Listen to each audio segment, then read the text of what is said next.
So here we are rolling out of the Upper Rattlesnake neighborhood I call home, and we're heading into work today. I thought that it'd be an opportunity I thought that it would be an opportunity for me to talk about why I'm in the car business and maybe what I find so fun about it.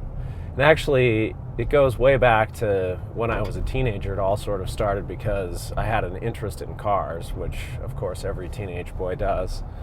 Cars that went fast and handled good and weren't really particularly good for family and all those irresponsible things that you like when you're young and don't have any care in the world.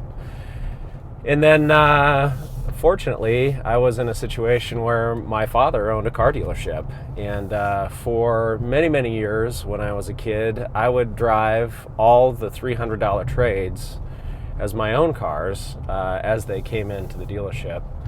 So I drove things like a 1974 Cherokee that got, like gallons to the mile, not miles to the gallon. I had a little 1973 Mazda RX-3 that I was really particularly fond of.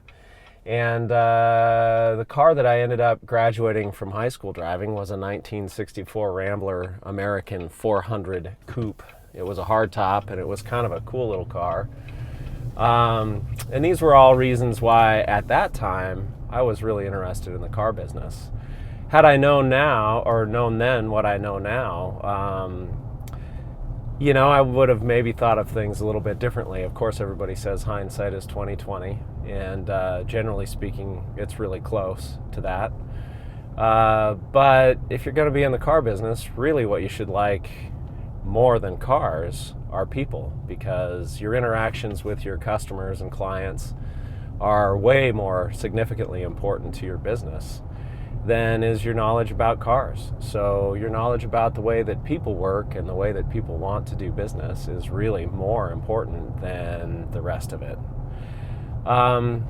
So fortunately, I like that a lot as well. And we kind of lucked out in terms of the fact that I like both of those things. I like cars and people. And the challenge of running your own business is pretty significant, especially with the economy recovering as it is in Missoula right now. The last 3 or 4 years have not been great for the car business, but I still look forward to going to work every day. There's a new challenge around the corner every day. Business changes every week, just like any small business owner would know. And if you look forward to having challenges like that, owning your own business is really a great thing. So, coming out of the recession, actually things have changed significantly, and the car business has changed a lot since I started selling cars in 1989. So I've been at it for quite a while now.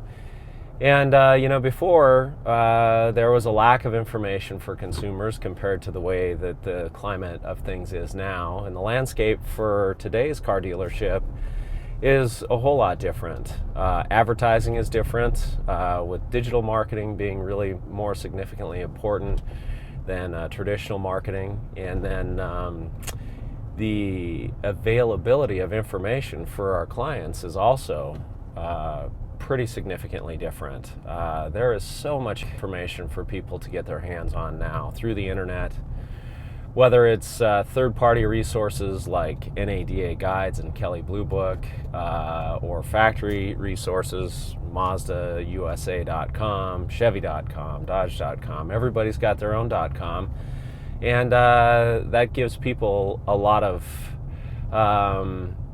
shopping availability at their house before they ever even hit the street to go to a dealership. So things have changed a lot, and I've actually found that the availability of information for customers has been one of the things that I like the most about the car business today.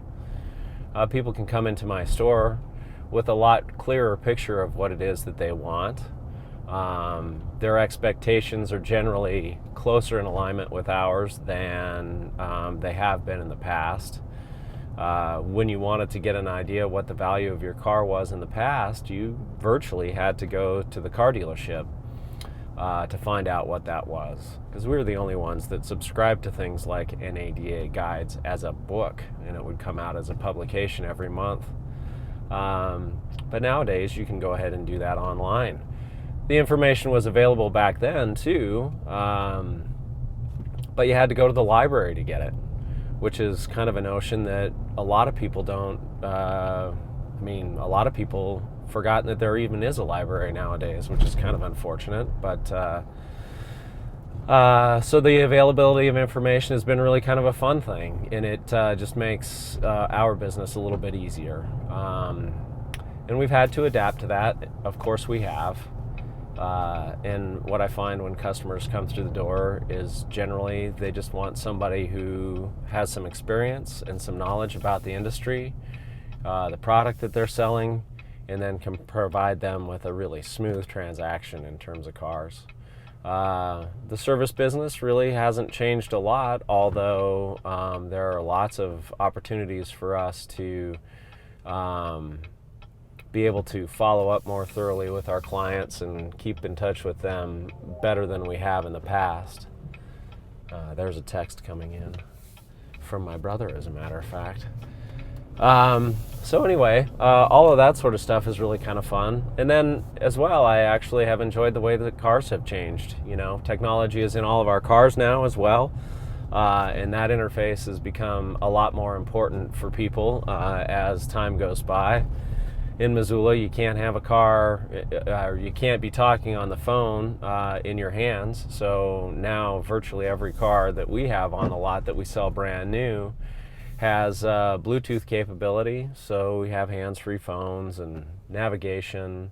Your telephone book is actually downloaded into your car now, so you can find contacts really easily. You can send texts and emails by voice, all kinds of cool things like that in cars.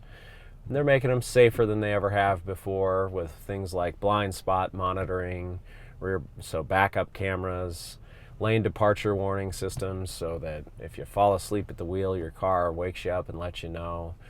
Front obstruction programming, so if you're driving along at speeds under 25 miles an hour and you're not paying attention, your car will actually stop before you hit something, which is really kind of a cool thing.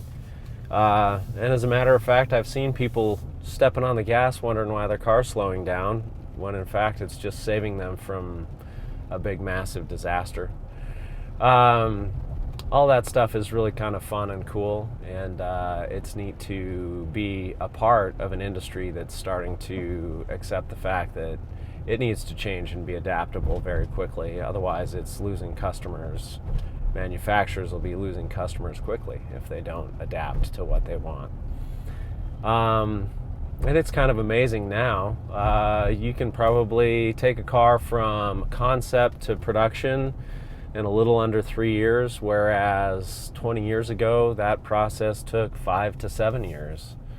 So lead times are way shorter now too, and that's changed the complexion of the car business a lot because you can have new offerings more frequently with all those efficiencies that they've designed into the engineering of a new car, and the engineering and production rather of a new car. And that's actually been kind of a fun thing to be a part of as well.